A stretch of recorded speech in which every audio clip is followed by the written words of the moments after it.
In 2013, I was a totally different person. 22 years old, I worked at Mondelez International, stacking boxes, placing them on trucks, and delivering those products to the local grocers.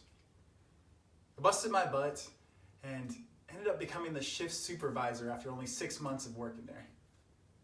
I was working a lot of hours though. In fact, many weeks I spent more of my waking hours at work than anywhere else. But at the same time, I was making 3 times as much money as some of my friends that I knew who just graduated from top 4-year universities. I felt the freedom of being able to buy practically anything I wanted. The newest kicks, newest clothing, new accessories for my car, and I had the whole line of Apple products.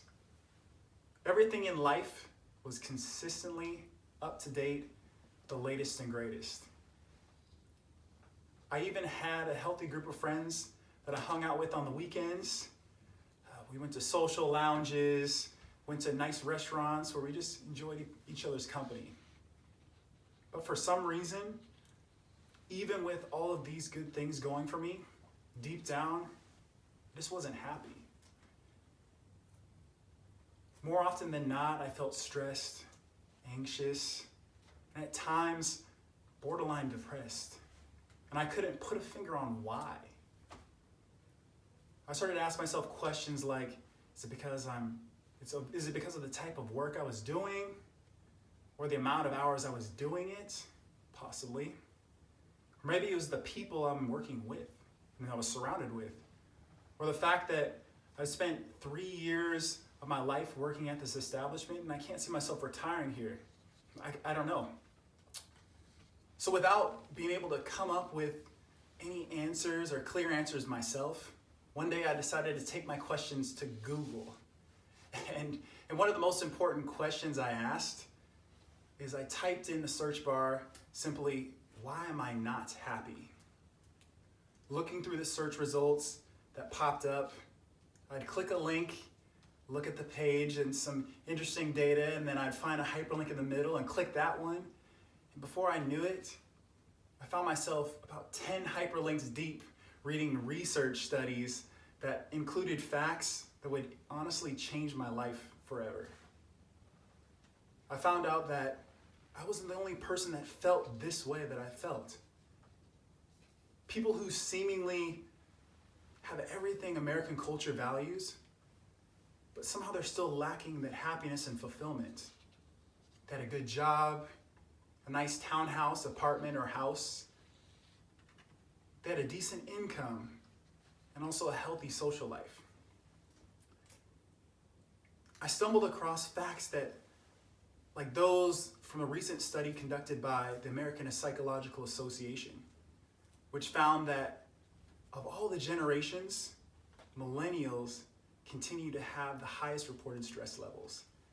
And this can be caused by the many obligations they have related to work, family, school, or a combination of them all. Furthermore, a 2017 study conducted by Gallup found that 47% of those who are employed said they experience significant levels of stress on a daily basis. And that percentage is even higher for those who are employed that also have children. They're sitting around 59% say that they have experienced above average levels of stress on a daily basis. So in essence, roughly every other millennial is currently experiencing significant levels of stress on a daily basis. And stress can have negative effects, and they can affect your life in many different ways. According to the Mayo Clinic, stress can induce feelings of fatigue, making you feel exhausted, tired, and even weak more frequently throughout the day. And it can also affect your ability to fall asleep and stay asleep for healthy amounts of time. Stress even affects your mood by making you feel more anxiety, feeling more overwhelmed more often, and giving you a feeling of just general unhappiness. And also a lack of motivation and focus. A lack of both of those two can decrease your productivity. And this is probably the biggest problem, because the reason why we're stressed is because we feel like we don't have enough time to get everything done to fulfill all our obligations. And so when you decrease your productivity because of that stress, it compounds your stress and you have this vicious cycle of stress that you can't get out of.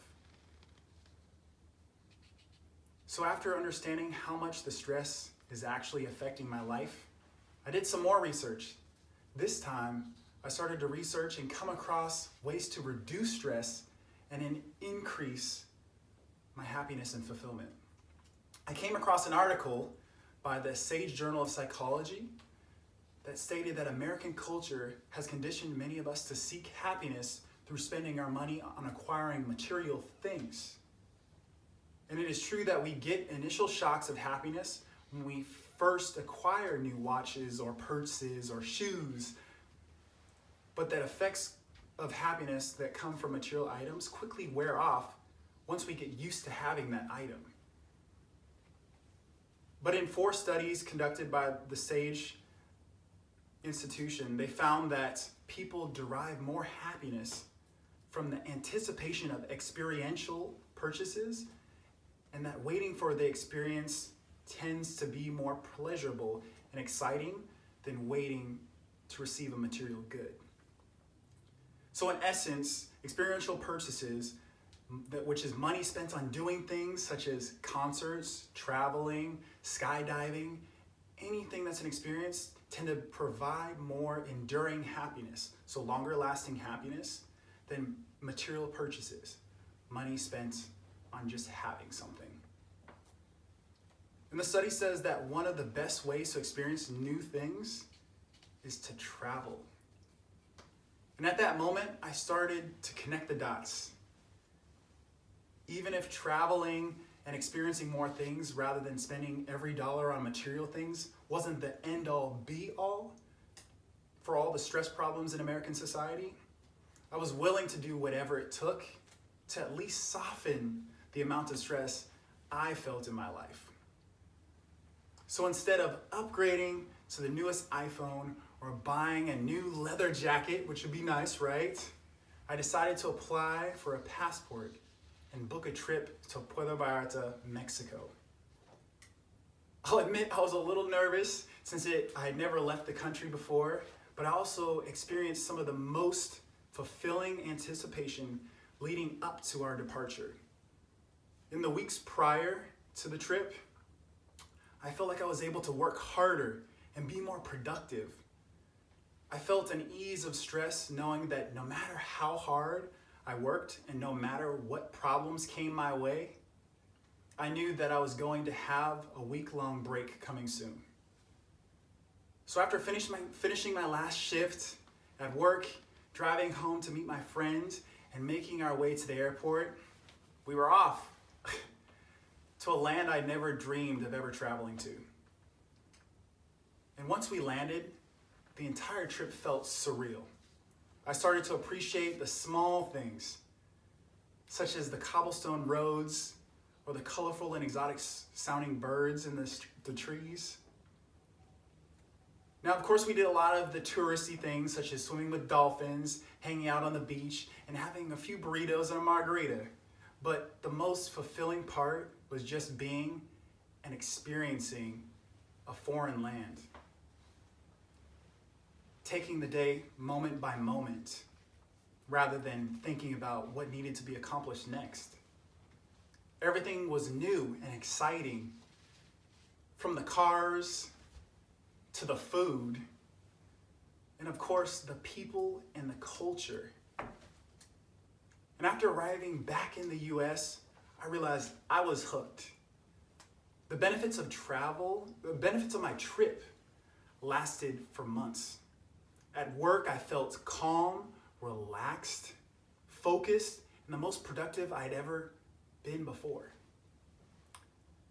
I had a new understanding of how the problems that I was experiencing on a daily basis were really so small compared to the amount of the world that was out there. I looked at stressful situations differently.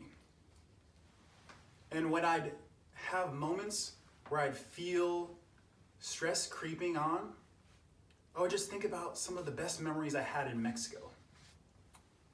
And during that same year, I ended up traveling to Arizona 4 times, went to Canada, Hollywood, California for a weekend. And I had, most of all, I had the privilege of being in a traditional African wedding in Monrovia, Liberia, where I was there for 2 weeks. I ate, slept, and lived like a true Monrovian.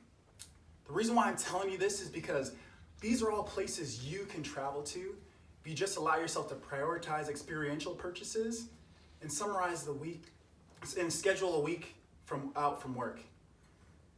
And one of the reasons I made this presentation is because only 40% of individuals in the US have a passport today. So take some time to get your passport if you don't have one, and travel abroad at least once in your 20s. And for best results, don't travel with parents or say an all-inclusive hotel. All-inclusive hotels are just hubs for tourists. You may be in Mexico, but you won't be able to truly experience what Mexico has to offer. So in closing, I hope you found a new desire to travel abroad at least once in your life. Give yourself some time to experience what it's like to live stress-free on a daily basis, because you'll be surprised how much clarity and calm is added to your life once you start setting aside time to travel and experience more of what the world has to offer. And make it a habit. That doesn't mean you no longer are working or pursuing your career goals. This just means your life has more balance between work and play. And I promise you, it will do wonders for your productivity. So whether it be on the beaches of Spain, climbing up the sand dunes in Namibia, or climbing up the side of Mount Fuji in Japan, I hope to see each and every one of you there. Thank you.